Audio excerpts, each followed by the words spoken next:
Amazon delivery service partners are hiring full-time delivery drivers to meet growing customer demand. Receive compensation of at least $20 per hour at select stations, plus benefits, and a sign-on bonus of $1,000 from participating DSPs if you apply now. No delivery experience required. Must be 21 years or older. Terms apply. Apply today at amazon.com/driver. That's amazon.com/driver. Remember when you heard this sound for the first time? Or how about these? Or how about when this was a pleasant surprise? Chewie, we're home. Or when this rocked your world? No, I am your father.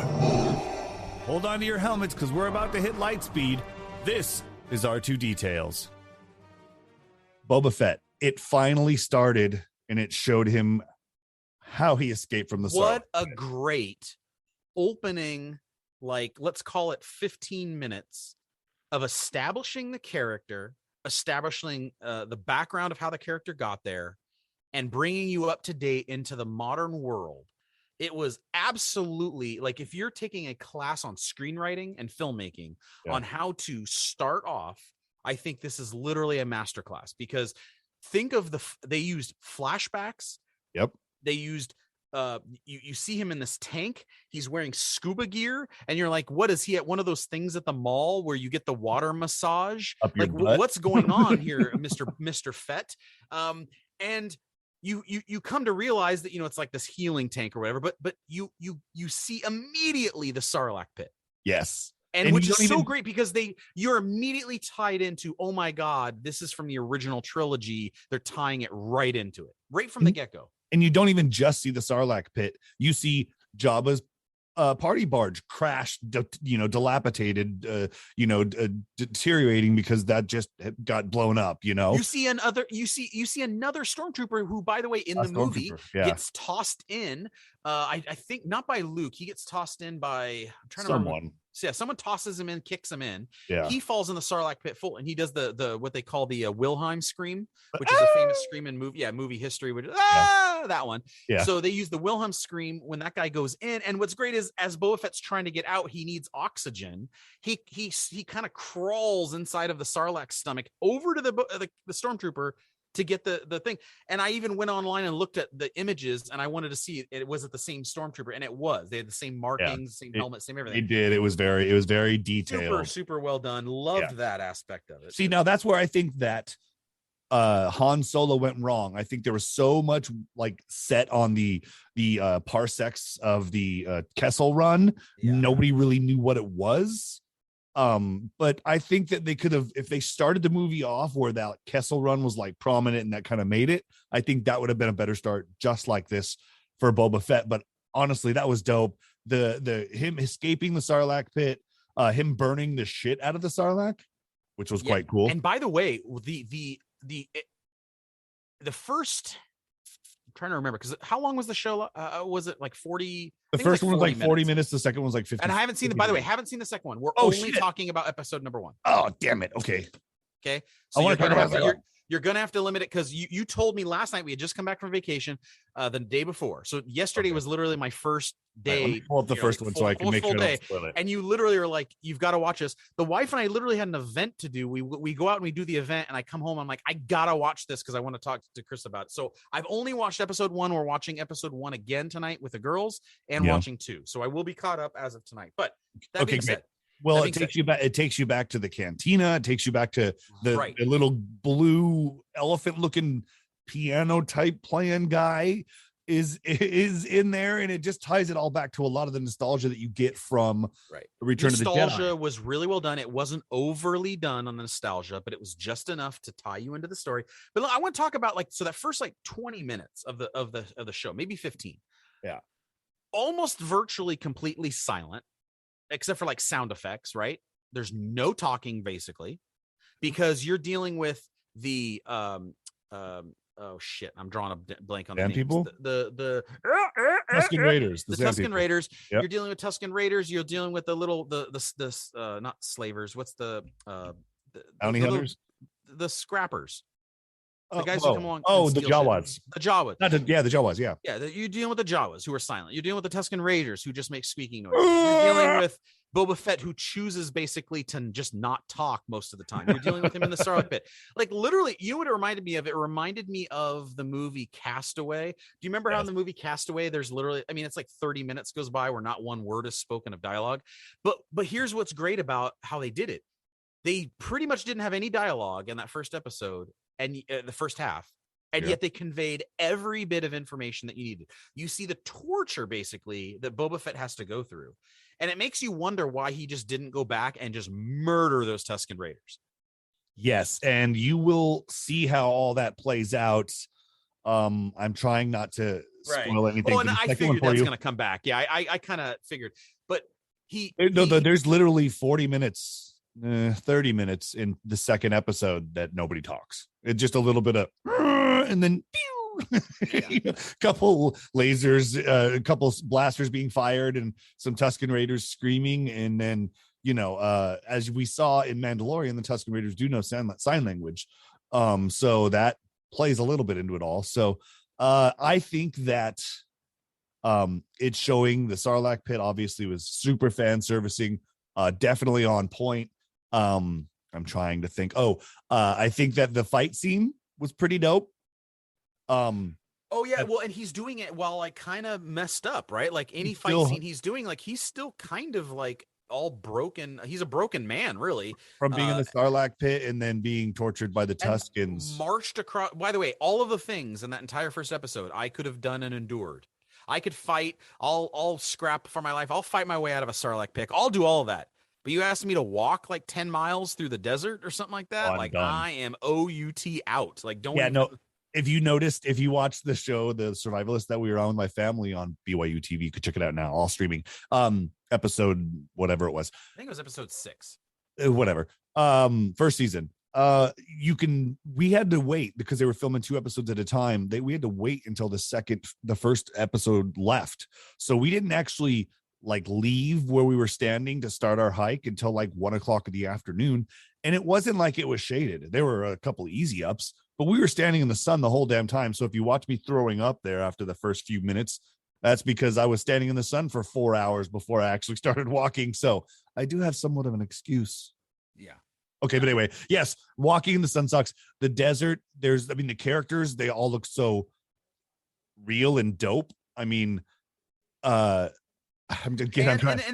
so can you talk to me a little bit more about the history of his sidekick? And I'm drawing a blank on her name. Min Wing or Fennec. Fennec.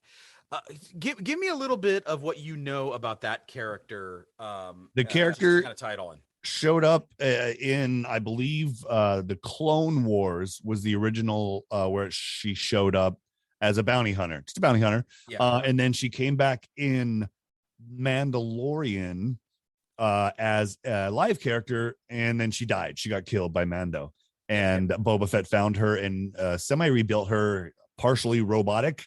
So now she's in his debt. And then she does, however, I know she pops up in Clone Wars. I think she does pop up in not Rebels, but what was the one where they were on that platform the whole time? But anyway, another Star Wars cartoon. So she's crossed a few of the platforms as this character between cartoons and reality, but that's pretty much all we know right now. She's just kind of a badass. Yeah, she's his right-hand man, right-hand woman. She's awesome. She wants to be much more aggressive. Well, as there's a famous line which I think has become the tagline for the show, yes, which is Jabba ruled out of fear. I want to rule out of respect, which is a very key line because you can tell just by knowing, I am a writer myself. I do some writing. When you're writing a screenplay, a line like that is in there intentionally. It's meant to set a tone, right? Yeah. So that line is specifically crafted to be there because it's supposed to define the character, right? Well, so they're literally telling you how the entire series is going to go. They're saying he's going to rule out of respect, and that's not always by fear. And so, let me tell you, after the second episode, there's a lot more fear, but not necessarily from him. Tease. One thing that I was excited about. I'm going to spoil this for you, or not spoil it. Well, yeah, I'm going to spoil it for you. I've always been infatuated or excited about seeing the Hutts. Jabba the Hutt. He was a big blob. What the hell is that? And then they re-injected him or his brother into the digital stuff they did to the originals when they brought him back. So I thought that was dope. And then he was in the Clone Wars a lot, and his brother was in the Clone Wars, and then he was in the first of the prequels. So the Hutts are something that I always really liked, and then of course he died in Return of the Jedi. Spoilers. But, yeah, but guys, by the way, if you haven't watched Return of the Jedi yet, maybe you should get on. So, but also I wanted to see him again, and I'm like, that was the one thing I'm like, okay, well, Mandalorian, he's taken over Jabba. Jabba wasn't the only Hutt. We know this. Yeah. There's somewhere there worms crawling around the dirt Pizza somewhere. Hut. There's Pizza the Hut, yeah, his cousin from Spaceballs. There's Hoff's Hut, the famous Southern California restaurant from David Hasselhoff.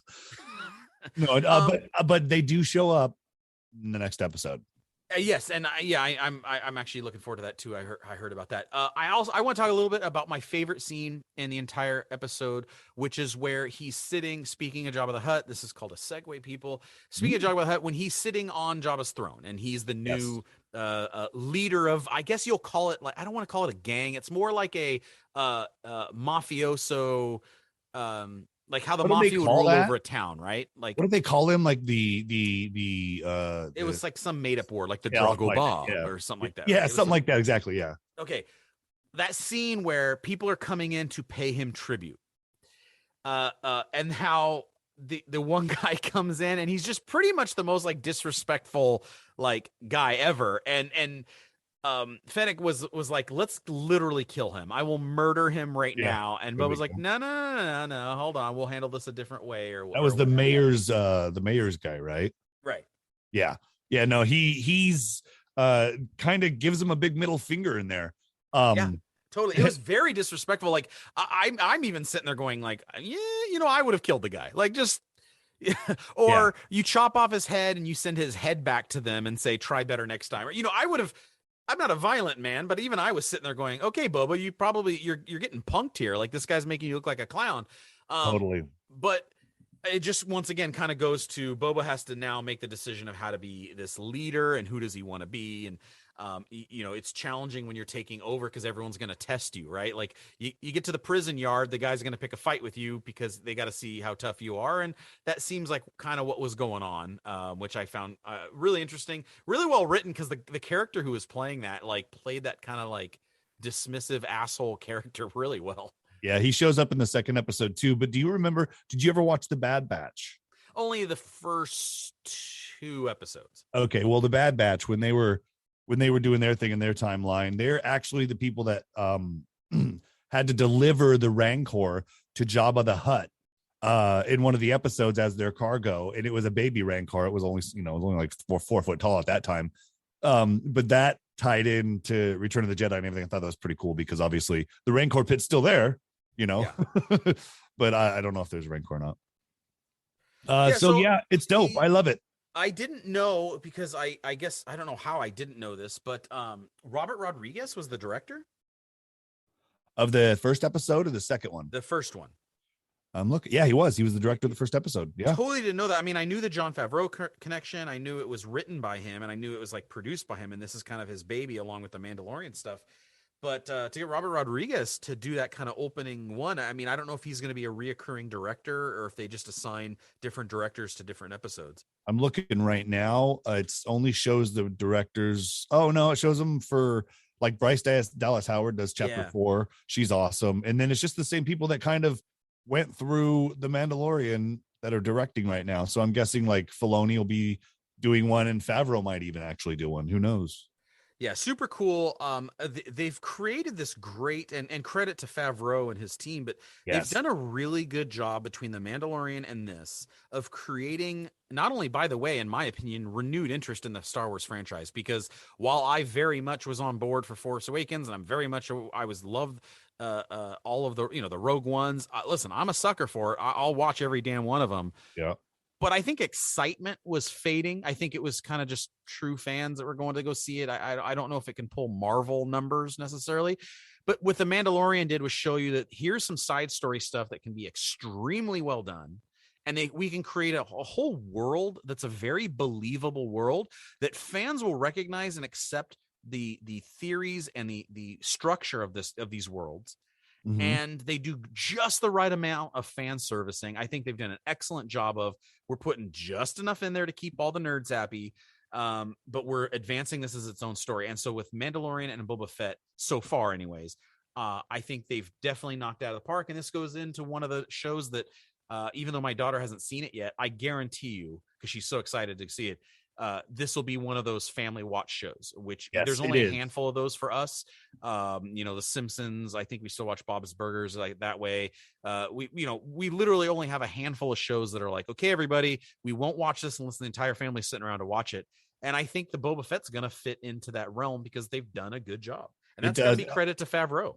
Yeah, him and Filoni have done an amazing job along with Howard and all them. But I agree with you 100%. The one thing that I really do like about these series is when watching the movie, you saw all these odd characters, or you saw, a Jabba the Hutt, or you saw on Clone Wars, you saw the pirates or whatever.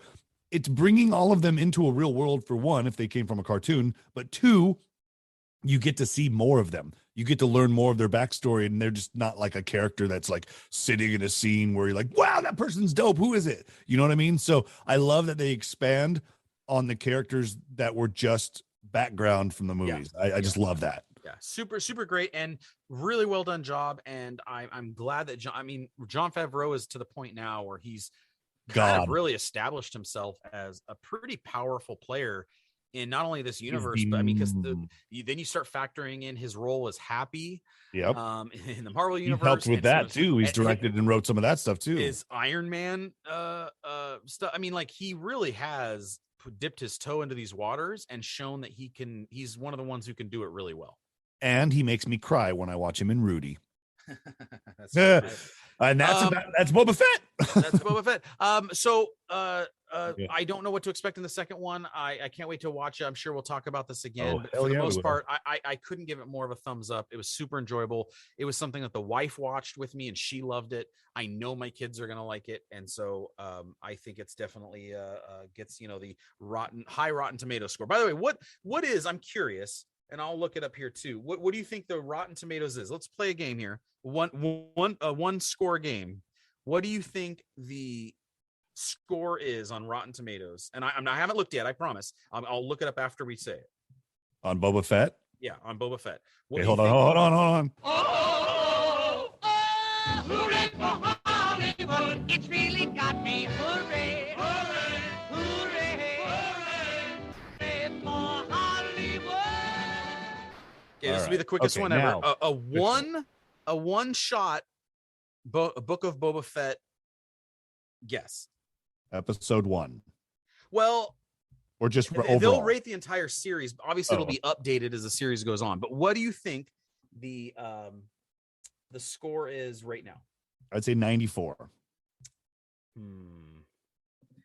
94. I think it's probably still too new to get a 94. I'm gonna say a 90.